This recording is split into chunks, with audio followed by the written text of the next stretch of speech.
Buenas noches, hermanos y hermanas.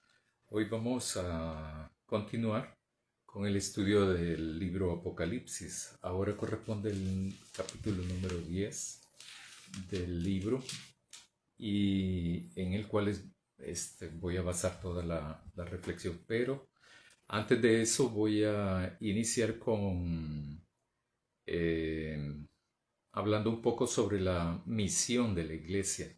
El jueves pasado estuve hablando de la visión que los hermanos y hermanas de la primera iglesia bautista, a través de una técnica participativa, fueron emitiendo, compartiendo su visión de la iglesia. La pregunta era, ¿cómo nos gustaría ver a la iglesia en diciembre de 2027? Y ellos dijeron de que quieren ver a una iglesia, ser una iglesia bautista, comprometida con el reino de Dios, fraterna y acompañando a sus diferentes sectores que la conforman. Pero en la planificación no solo basta tener la visión siempre es más a largo plazo y por lo tanto también es un poco más estratégica. En cambio, la misión con M, la misión es lo referente a lo más operativo. En este sentido, la misión que también la Iglesia definió fue nuestra misión que vamos a ejecutar en el año 2026 y 2027 es proclamar el Evangelio de Jesucristo. Tenemos como misión hacer eso y eso está sumamente basado en el Evangelio, sumamente basado en, en Jesucristo. Entonces, proclamar el Evangelio de Jesucristo, formando discípulos con sentido de pertenencia, solidaridad, fraternidad y testificar el reino de Dios en esta época. Creemos que todos los hermanos y hermanas que participaron en esa reunión, después de haber contestado cómo vamos a hacer, cómo vamos a hacer para operativizar eh, nuestra visión en 2 años. Entonces ellos planteaban eso, por ejemplo, proclamar el Evangelio de Jesucristo, o sea, las buenas nuevas que Jesucristo trajo en este mundo. Las buenas nuevas son del reino de Dios. Eso es lo que tenemos que hacer como iglesia. Y eso es lo que vamos a planificar toda la oficialidad de la iglesia va a planificar eso, ¿verdad? Todas las comisiones van a planificar eso. Cómo proclamar el Evangelio de Jesucristo, formando discípulos y discípulas, pero discípulos con un sentido de pertenencia. Y esto tiene mucha conexión con la identidad bautista, que estamos, y con ser fraternos también, con ser fraternos. Entonces, como iglesia, queremos ser, queremos cumplir y queremos contribuir en el proceso de formar discípulos con sentido de pertenencia, con sentido de solidaridad entre los miembros de la iglesia, entre también la iglesia y su comunidad circundante, ¿verdad? Vuelven ustedes como iglesia a plantear de que también estos discípulos y discípulas, los existentes actualmente y los futuros que van a ser, deben de ser fraternos, ¿verdad? Deben de ser discípulos con sentido de fraternidad, eh, ser solidarios, fraternidad y también testificar el reino de Dios en esta época, en este siglo XXI que nos ha tocado vivir y en el contexto en donde vivimos también y en el contexto donde la iglesia está presente. ¿Dónde está presente la iglesia? La iglesia está presente no solo donde está el templo, sino que donde está cada miembro, de la iglesia, ¿verdad? Porque todos somos iglesia. Entonces ahí donde estamos, tenemos que dar muestras, tenemos que testificar del reino de Dios para ser un testimonio contextualizado, pero también con identidad y con ciertos valores. Si se fijan, la misión también contempla valores como fraternidad, solidaridad. Yo después del primer domingo de diciembre, yo voy a poner esto de la visión, la misión, y el próximo jueves lo voy a poner en el chat que tenemos de la iglesia en WhatsApp. También voy a poner la última consulta que hicimos a la congregación sobre qué ministerios creen ustedes que son estratégicos para impulsar la visión, para lograr la visión, pero para operativizar, cumplir la misión que nosotros nos hemos puesto para estos 2 años, ¿verdad? Así es que en la planificación va a ir, por ejemplo, conocer de los principios bautistas. Yo sé que eso ya lo han visto muchas veces en diferentes épocas en la iglesia. Sin embargo, para ustedes fue un tema recurrente y por lo tanto ahí está, ¿verdad? Ahí está y por lo tanto entonces vamos a entrar en eso. Claro, ¿verdad? Después de estos 2 años vamos a pasar una época donde ya no lo vamos a tocar. ¿Por qué? Porque se asume que entonces todo lo vamos a recordar, a reinterpretar estos principios bautistas que son como, los principios bautistas son como el marco en el cual nos vamos tomando la identidad cristiana nosotros como bautistas. Ahora quiero hacer un pequeño resumen, muy pequeñito, ¿verdad? Del capítulo 9 de Apocalipsis. Entonces, solo para terminar esto de la planificación. ¿Por qué planificamos? Para orientar el trabajo de la iglesia, para impulsar de una manera determinada, con cierta orientación, el ministerio que tenemos como iglesia, la responsabilidad que tenemos como iglesia, el encargo que tenemos como cristianos y cristianas de convertirnos en discípulos y discípulas de Jesús en la proclamación del reino de Dios y su justicia. Por eso planificamos y por eso vamos a planificar todas las comisiones. El diaconado, por ejemplo, tiene que planificar qué va a hacer para darle cumplimiento a la misión que hemos planificado. Y así todas las comisiones, los pastores también, vamos a planificar para el cumplimiento de la misión, ¿verdad?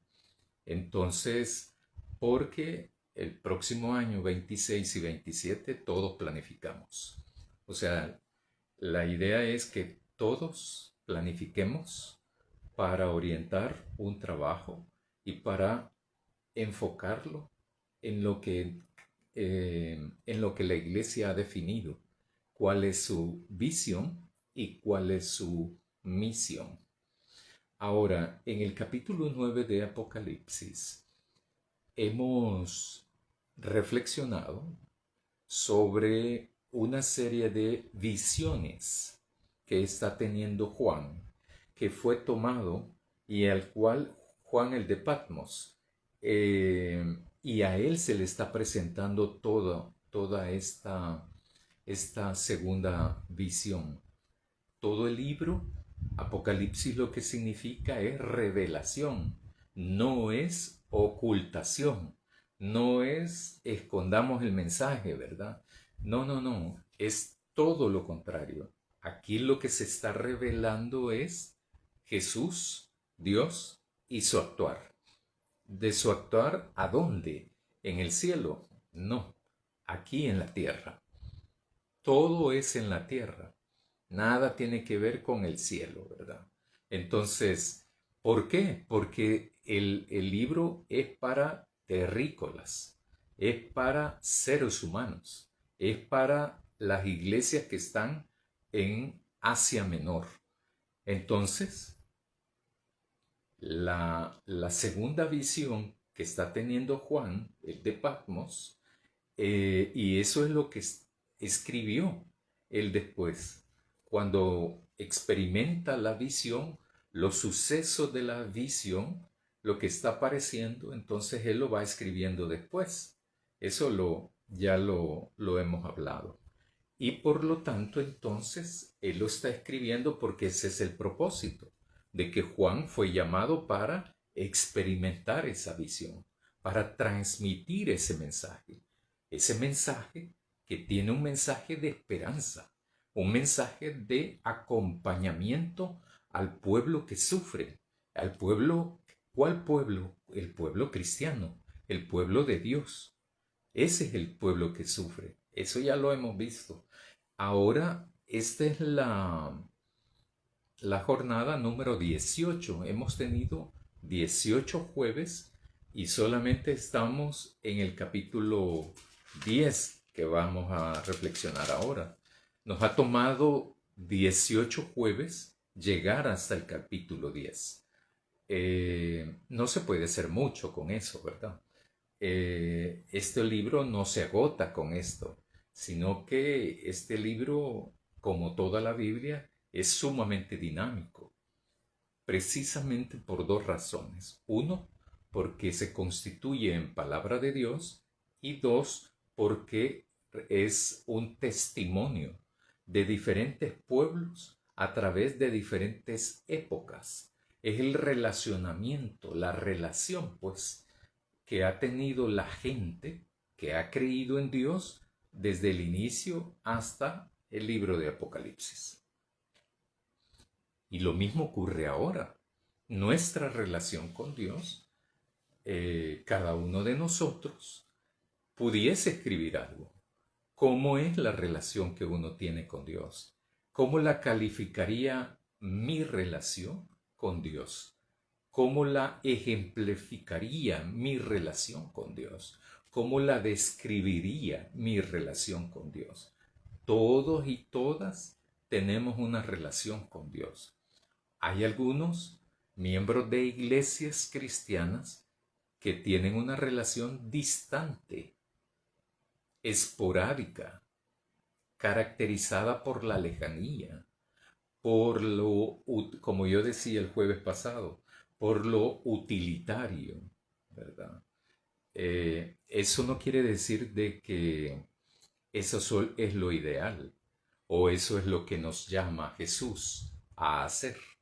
No, eso no es. Entonces, por eso es que no es un juego. La relación con Dios no debería de ser una relación caprichosa, antojadiza, egoísta, esporádica tampoco. No, no, no. Entonces, ¿qué concepto tendrían las personas de Dios? Por eso no le llamo yo cristianos a esa gente, ¿verdad? Cuando hay una vinculación, eso sí, es un relacionamiento, una comunión con Dios. Si quieren, leen el Nuevo Testamento y se van a dar cuenta de lo serio que es, ¿verdad? Entonces, y la seriedad es precisamente porque la realidad que les ha tocado vivir a estos cristianos y cristianas a finales del siglo I, después de la resurrección de Jesús, ha sido difícil, muy difícil. Le ha costado la vida a la gente también. No solo la marginación económica, social y política, la exclusión económica, social y política. No solo eso, sino que también, ya lo estudiamos también eso, aquí en Apocalipsis, cuando los mártires le piden a Dios cuándo va a vengar su derramamiento de su sangre, el asesinato que les ha provocado por su fe. Esa es la característica de ser mártir. Un mártir es la persona que muere como producto de su fe. Por ejemplo, en todo el mundo ha ocurrido eso. Eso en todo el mundo ha ocurrido. En nuestro país, mucho también. Pero también ha ocurrido en Inglaterra, en Europa, en Estados Unidos, en América Latina, en Asia, en África. No solo en África ha ocurrido eso. Lo que pasa es que ahora, en este año, hay 2 países en África donde se han asesinado a cristianos solo por ser cristianos. En esto ocurre todo una, toda una mala interpretación de los textos. Pero también en Europa, pseudo cristianos han asesinado a otros por ser herejes, ¿verdad? Entonces, aquí hay que por eso analizar bien las cosas, estudiar bien las cosas para poder identificar cuál es eso.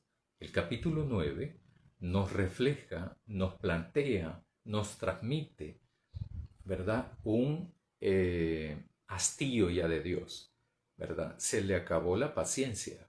La paciencia de Dios no es eterna. Yo sé que nos predican eso para tenernos ahí contentos, ¿verdad? Pero no, Dios es Dios, ¿verdad? Y no va a andar contumereando a nadie, ¿verdad? Entonces, claro, Dios es amoroso, pero Dios es justo, Dios es sabio, pues. Cuando uno combina todos esos atributos que uno infiere después de la reflexión de su palabra, uno se va a dar cuenta pues, que a Dios no se le puede mentir, no se le puede engañar, por más que la gente lo haga.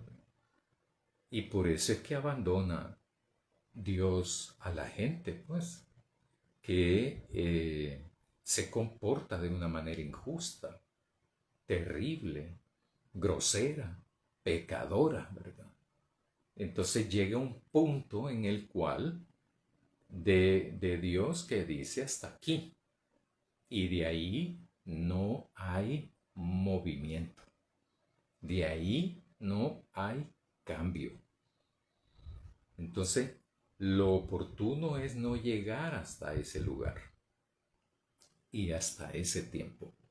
Entonces el capítulo 9 trata del juicio de Dios o los juicios de Dios.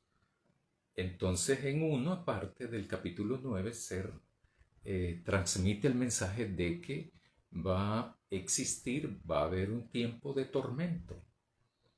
Pero la gente no se convierte. La gente se mantiene en su fechoría, ¿verdad? En sus mentiras, manipulaciones, en sus pecados, ¿verdad? Se mantienen. Los pueden disfrazar de cosas bonitas, pero manipulación es manipulación. Y manipular es pecaminoso. Entonces, la segunda parte del capítulo 9 es del asesinato de esa gente, el exterminio de la gente.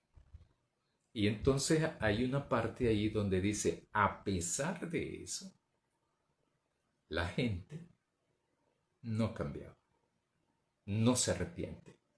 Entonces, ¿de quién es la responsabilidad? ¿De Dios? No, nunca, jamás.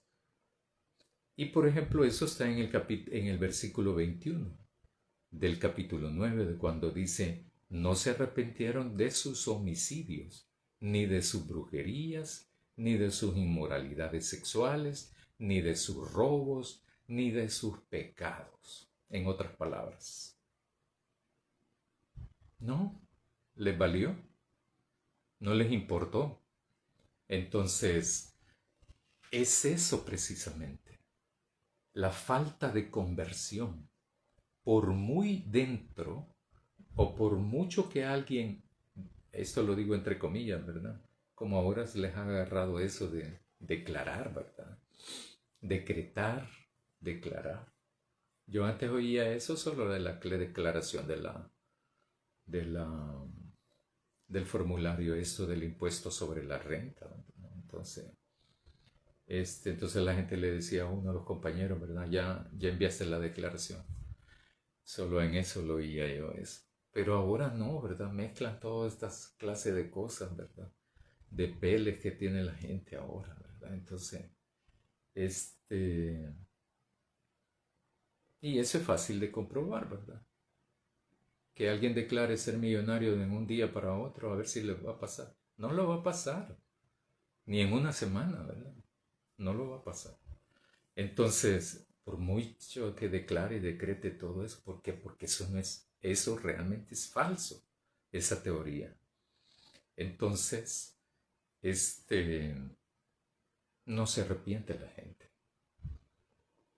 Los que no tienen el sello de Dios, a ellos les pasa esto, todo ese tipo de cosas, ¿verdad? Entonces uno debe de estar consciente de eso. El capítulo 10. Voy a ir, lo leo todo y después voy versículo por versículo. Vi otro ángel poderoso bajando del cielo, envuelto en una nube, con el arco iris sobre su cabeza, su rostro como el sol, sus piernas como columnas de fuego. Tenía en la mano un pequeño libro abierto. Apoyó el pie derecho en el mar y el izquierdo en la tierra firme, y gritó con voz potente como ruge un león. Cuando gritó, hablaron con su voz los 7 truenos. Cuando los 7 truenos hablaron, me dispuse a escribir, dice Juan, ¿verdad? El de Patmos, o sea, el escritor del libro. Pero oí una voz del cielo que me decía, guarda en secreto lo que dijeron los 7 truenos y no lo escribas. El ángel que vi de pie sobre el mar y la tierra firme, alzó la mano derecha hacia el cielo y juró por el que vive por los siglos de los siglos, que creó el cielo y cuanto contiene, la tierra y cuanto contiene, el mar y cuanto contiene, que ya no queda tiempo, que cuando suene el toque de trompeta del 7º ángel, se cumplirá el plan secreto de Dios. Porque es secreto, ¿verdad? Entonces, como anunció a sus siervos los profetas, la voz celeste, la voz celeste que había oído me dirigió de nuevo la palabra. Anda, toma el pequeño libro que tiene abierto en la mano el ángel plantado sobre el mar y la tierra firme. Me dirigí al ángel y le pedí que me entregara el pequeño libro. Me dice, toma y cómelo, que en la boca te sabrá dulce como la miel y amargo en el estómago. Tomé el pequeño libro de mano del ángel y lo comí. En la boca era dulce como la miel, pero cuando lo tragué sentí amargo el estómago. Me dicen, tienes que profetizar de nuevo sobre muchos pueblos, naciones, lugares y reyes. El género apocalíptico así es, ¿verdad? Como existe esa palabra, todo es estrambótico, ¿verdad? Todo, o una palabra que usábamos antes para referirse al tiempo moderno, psicodélico. A veces me parece que es como un cuadro pintado por Picasso, ¿verdad? Entonces, por eso Picasso cuando estaba vivo tuvo mucha oposición, porque la gente decía, no, es que eso no es pintar, ¿verdad? Pintar es esto. Y así nos ocurre hasta en la fecha, ¿verdad? Hasta en la fecha no entendemos que la vida ya cambió. La historia está cambiando. Los pueblos cambian.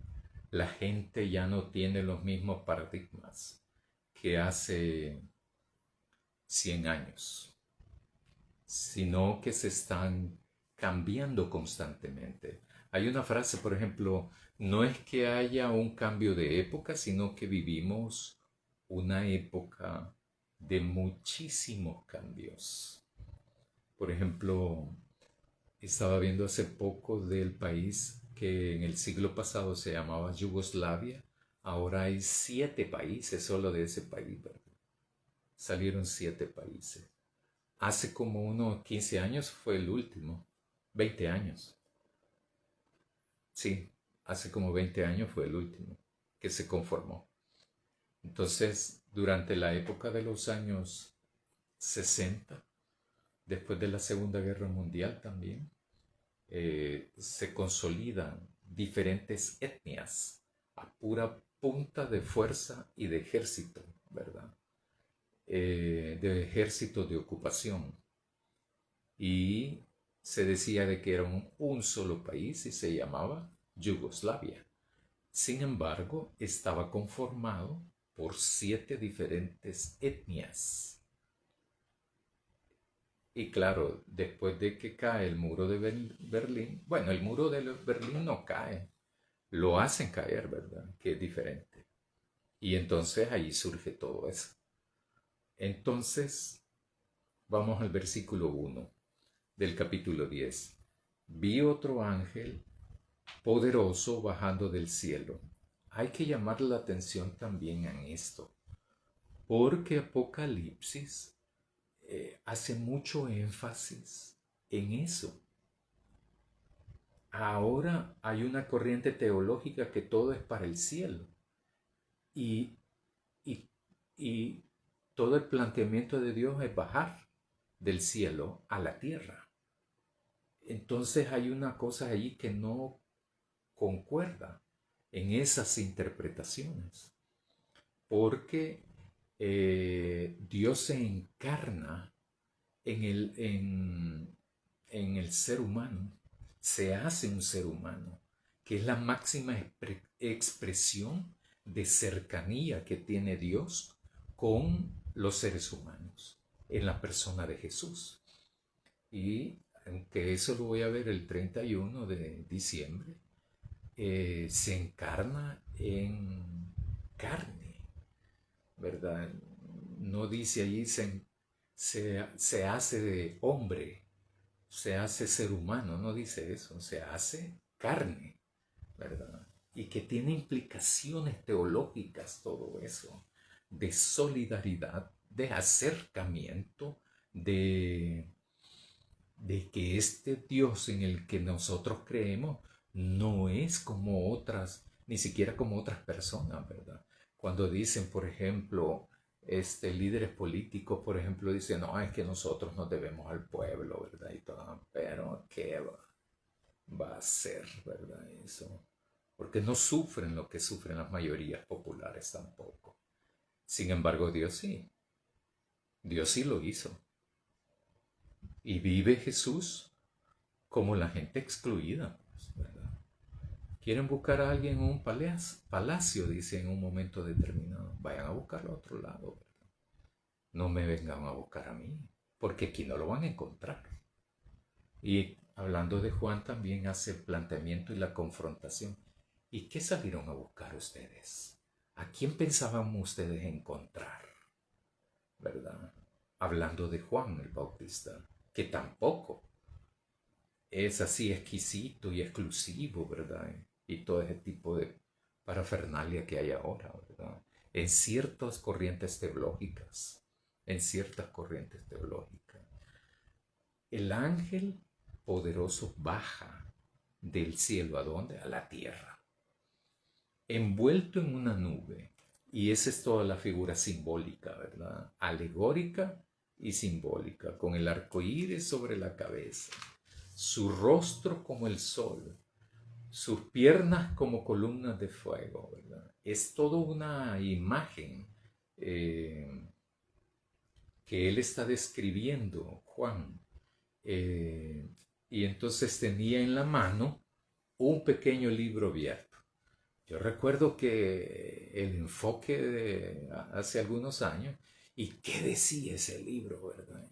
Y los comentaristas y los investigadores, ¿y qué dice, verdad? No, es que ese libro lo que dice eso no dice nada. O sea, aquí no nos puede decir nada. ¿Por qué? Porque no aparece en el texto. Entonces, no sabemos qué decía. No, pero hay cierta gente, ¿verdad? Que dice, no, ese libro lo que dice es tal cosa. Ni me atrevo a decirlo, ¿verdad? Lo que significa es que ese libro, ahí estaba ya el mensaje oculto de parte de Dios, ¿verdad? No. Entonces apoyó el pie ese ángel derecho en el mar y el izquierdo en la tierra. Hay unos que dicen que posiblemente eso va a hacer referencia a la creación de Dios y que por eso está ubicando el ángel en todas esa parte y lo que va a decir después también, que va a hacer referencia a la creación Dios. Esto de la creación, nosotros como seres humanos quedaríamos fritos estamos fritos delante de Dios, porque hemos sido incapaces de cuidar la creación. Y ahí vamos todos. Gente que es cristiana y gente que no es cristiana, ¿verdad? Por igual, casi por igual, de contaminantes, de destructores de la creación de Dios, de aniquiladores de la fauna. Ahora hay muchas especies que ya no existen de animales, ya no existen. También hay plantas, árboles que ya no existen también, fueron aniquilados completamente, borrados completamente. Este, los seres humanos somos los únicos, en términos generales, por supuesto, ¿verdad? En términos generales, los seres humanos somos los únicos que asesinan por placer. Asesinan animales por deporte. Y destruyen plantas, árboles y todo porque les da la gana. Ya no dijéramos por intereses económicos, etcétera, etcétera, ¿verdad? Los seres humanos estamos acabando este planeta. ¿Por qué creen que están incursionando a Marte? Es porque se están dando la posibilidad de irse a vivir a otro lado. Porque este planeta este, va a la destrucción, ¿verdad? Pero no es que el planeta va a la destrucción, lo hemos destruido, pues. Entonces eso también uno tiene que rendir cuentas ante Dios de eso. Eh, por supuesto, una persona no contamina lo mismo que una fábrica, ¿verdad? Pero igual contribuimos a la contaminación. Entonces, cuando gritó el ángel, hablaron con su voz los 7 truenos. Estudiando esta parte, aparecen aquí algunos textos en el Antiguo Testamento donde los escritores bíblicos hacen una interpretación, más que todo en el Antiguo Testamento, de que los truenos era como una manera de expresarse de Dios. Pero esa es una interpretación, ¿verdad?, del escritor. Entonces, todos sabemos que no es eso, ¿verdad? Pero se creía eso en un momento determinado. Se escuchaban truenos. Y yo recuerdo todavía que había gente en el siglo pasado que decían, cuando hubo muchos truenos fuertes, sonoros, decían de que Dios estaba enojado. Los papás o las mamás, cuando los niños preguntaban qué eran los truenos, que qué era eso, decían eso, ¿verdad? Yo escuché eso, a papás y mamás decir eso, explicándole a los niños qué eran los truenos. Yo escuché una vez que dijo alguien, la abuela de alguien, dijo, Dios tiene cólera, quizás es porque te portaste mal al niño, ¿verdad? Entonces, es totalmente falso, pues. Pero también en el Antiguo Testamento habían expresiones como esa, interpretaciones como esa, porque no tenían el conocimiento científico de eso tampoco, ¿verdad? Entonces los escritores, también en su literatura, también alegórica, de imágenes literarias, también interpretaban cosas así. Y aquí aparece eso de los 7 truenos, ¿verdad?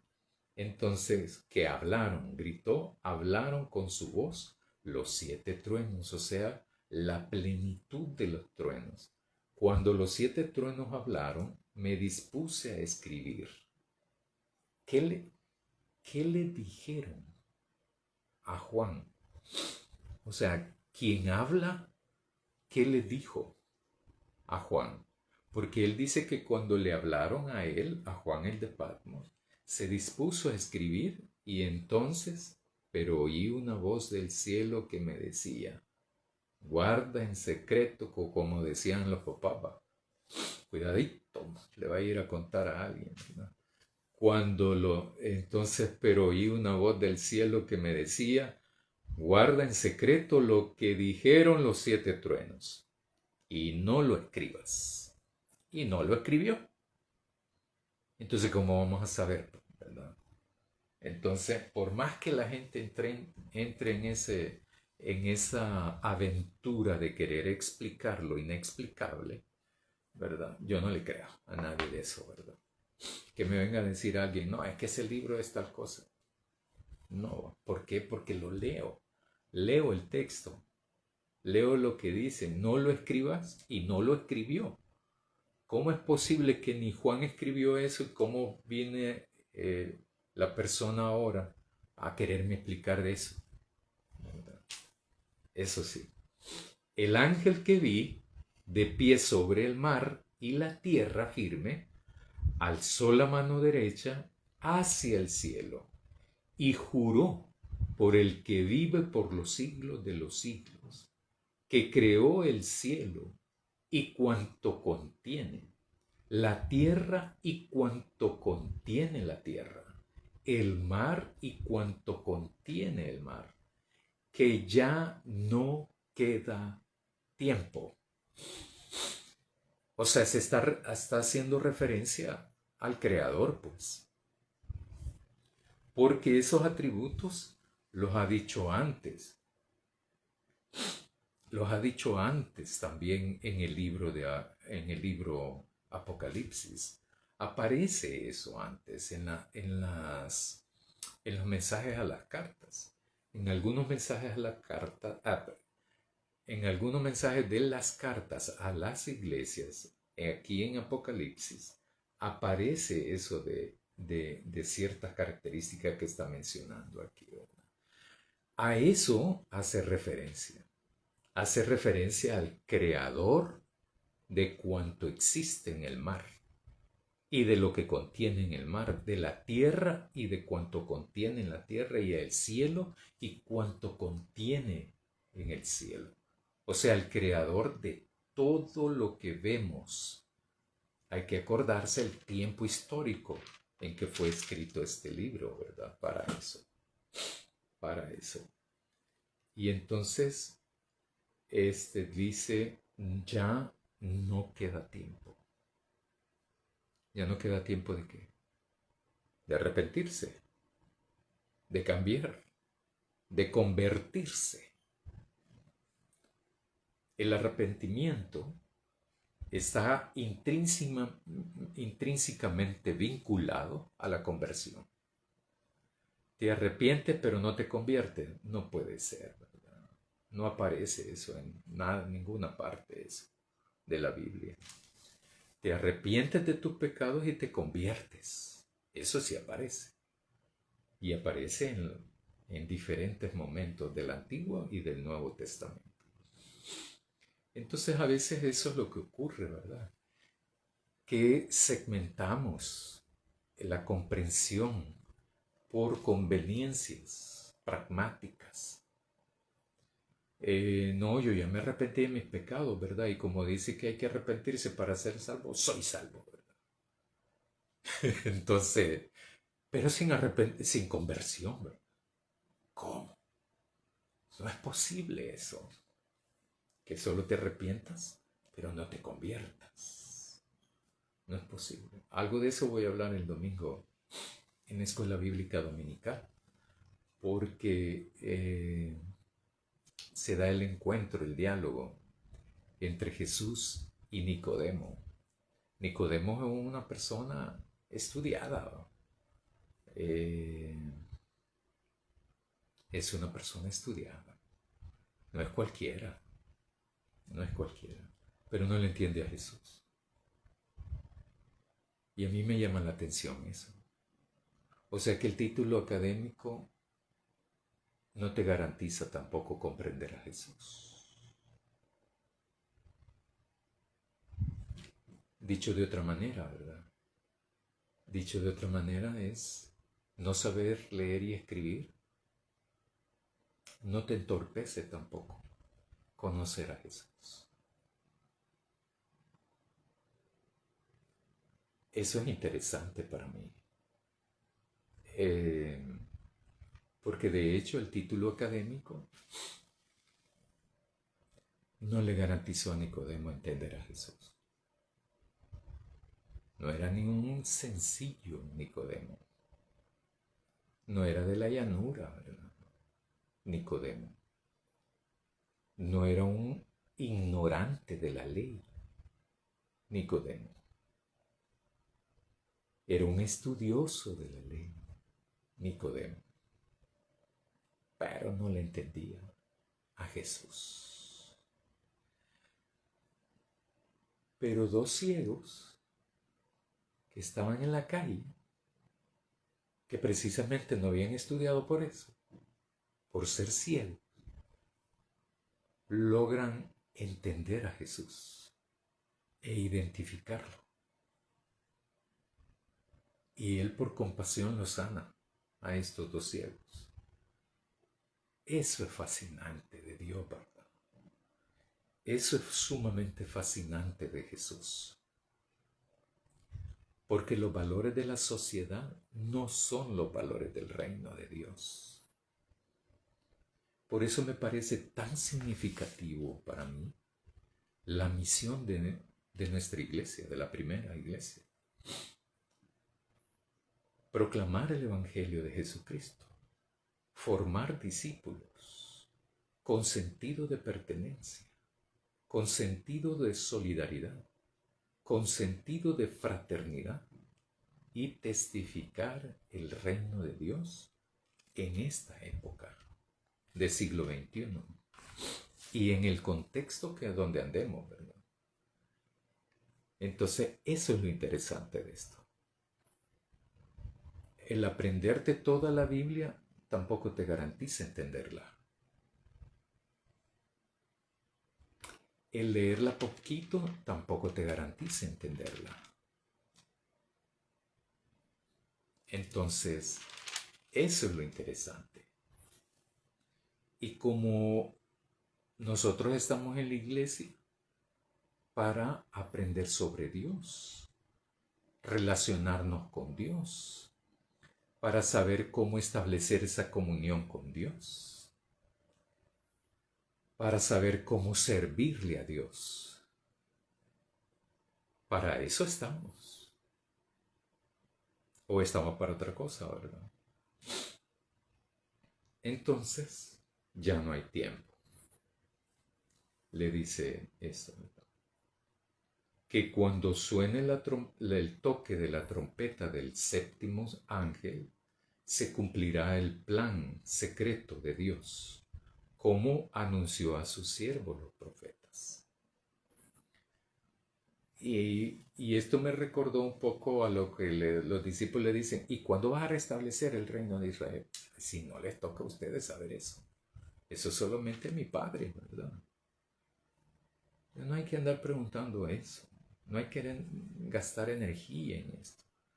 porque gastamos energía en lo que no fuimos llamados y para lo que no somos llamados. Y para lo que sí somos llamados no queremos saber, ¿verdad? ¿Qué es eso de hacer discípulos? La voz celeste, versículo 8, la voz celeste que había oído me dirigió de nuevo la palabra. Anda, eso se lo dice a Juan, el escritor. Anda, toma el pequeño libro que tiene abierto en la mano el ángel, plantado sobre el mar y sobre la tierra firme. Me dirigí al ángel y le pedí que me entregara el pequeño libro. Me dice el ángel, ¿verdad? Toma y cómelo, que en la boca te sabrá dulce como la miel y amargo en el estómago. Tomé el pequeño libro de la mano del ángel y lo comí. En la boca era dulce como la miel, pero cuando lo tragué sentía amargo el estómago.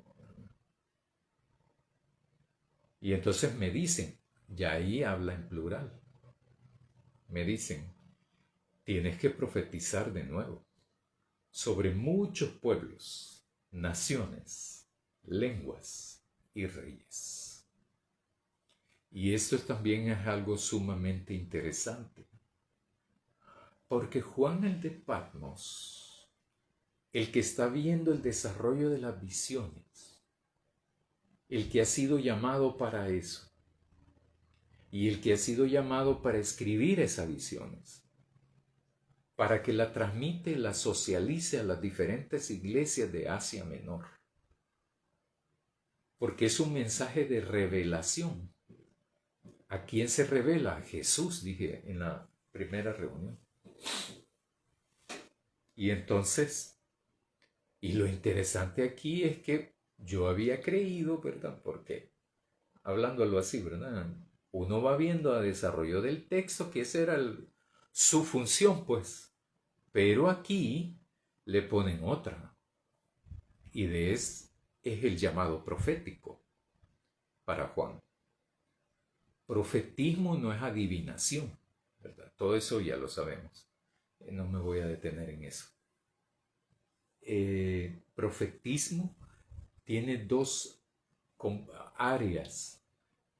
Uno es el anuncio del reino de Dios, el anuncio de la buena nueva, el anuncio de la presencia de Dios, el anuncio del actuar de Dios, pero también en la denuncia del pecado particular, individual y social también de los pueblos.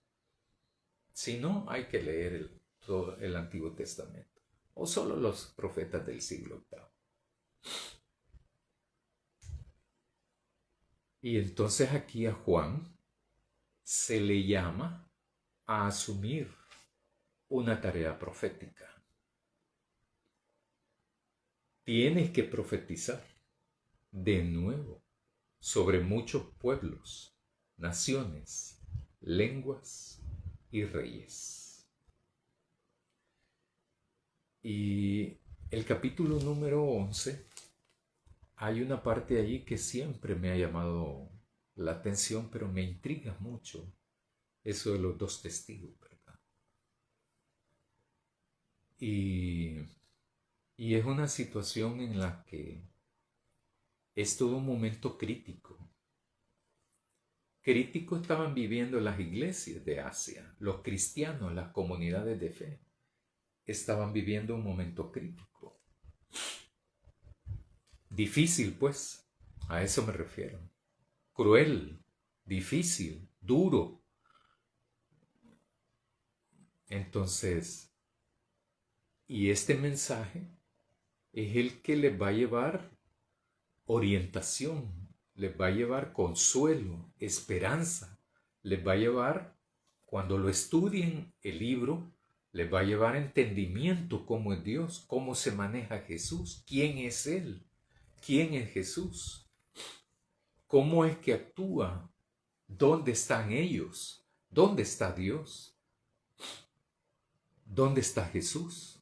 Todas esas preguntas las responde el libro.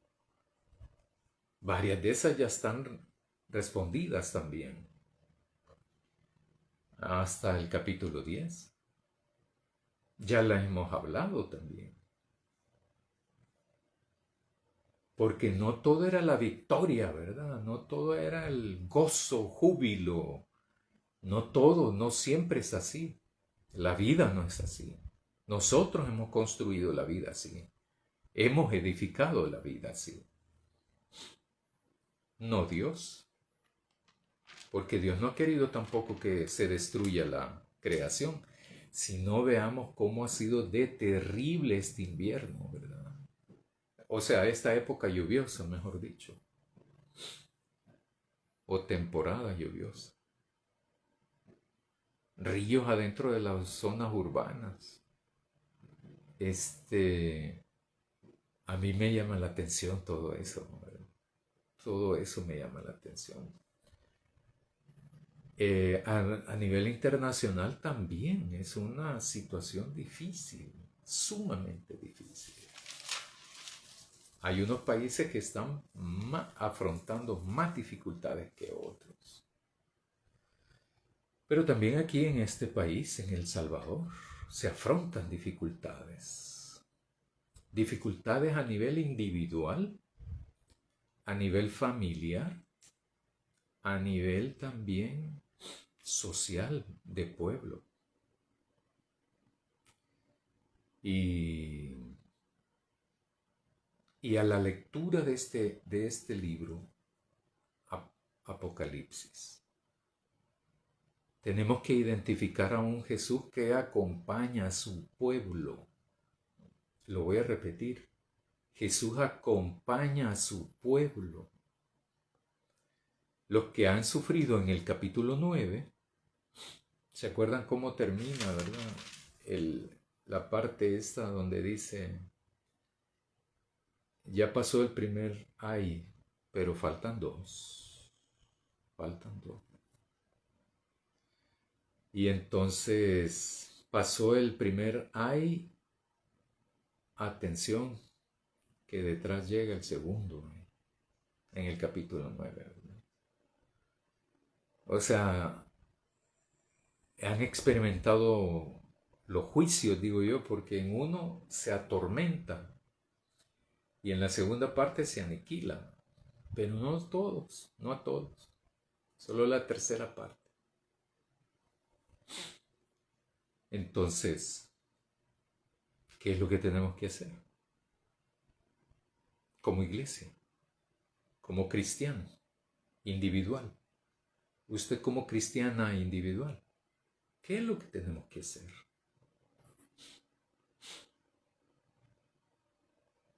¿Dónde encontramos el consuelo? Aquí, ¿verdad? Al estudiar el libro, uno va descubriendo quién es este Dios. Y entonces, bueno, yo hablo por mí, ¿verdad? Es fascinante este Dios, ¿verdad?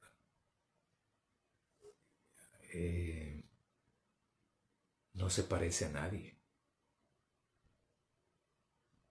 Ni Jesús se parece a nadie. Por lo tanto, nosotros tenemos que parecernos a ellos. Y a eso somos llamados. Eso es ser discípulo. Y por eso no hay arrepentimiento sin conversión. Como también no hay conversión sin arrepentimiento de pecados. Pero que tenemos que convertirnos. Tenemos que convertirnos. Para convertirnos al pueblo de Dios. Este pueblo de Dios es que impulsa, trabaja, sirve para impulsar el reino de Dios en esta época. Es el pueblo de Dios el que va entendiendo poco a poco, pero de manera acelerada, pues, ¿verdad? No a lo que le va dando el tiempo o la gana a uno, sino que uno tiene que comprometerse, pues. Con Dios se compromete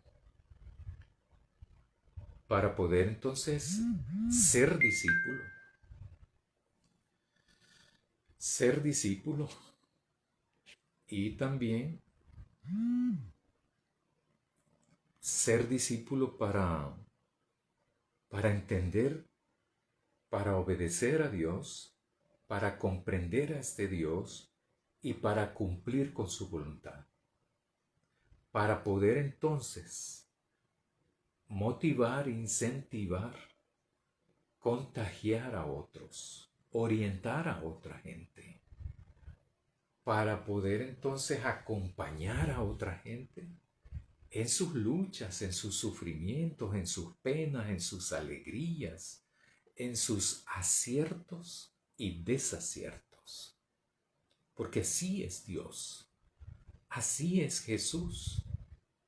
Jesús acompaña a su pueblo en sus luchas diarias, en sus angustias, en sus enfermedades, pero también en sus victorias, en sus alegrías. Dios y Jesús acompaña a su gente, a su pueblo, hasta que Él venga o hasta que también nos llame a su presencia. Eso es lo fascinante de este Jesús de Nazaret, a quien nosotros confesamos como Señor y Salvador. A Él es el que servimos, a Él y únicamente a Él. Es el que obedecemos y servimos para la gloria de Dios. Oremos, hermanos y hermanas. Querido Dios, te agradecemos. Te agradecemos porque nos permites, nos das la oportunidad de reflexionar en tu palabra, de leerla, estudiarla, reflexionarla, para ponerla en práctica. Porque solamente así podemos involucrarnos como pueblo, como tu pueblo, para la proclamación de tu reino, aquí en este país y en esta época. Bendícenos para esa tarea, ayúdanos para esa tarea y acompáñanos siempre, así como también nosotros te acompañemos a ti siempre. Amén. Buenas noches, hermanos.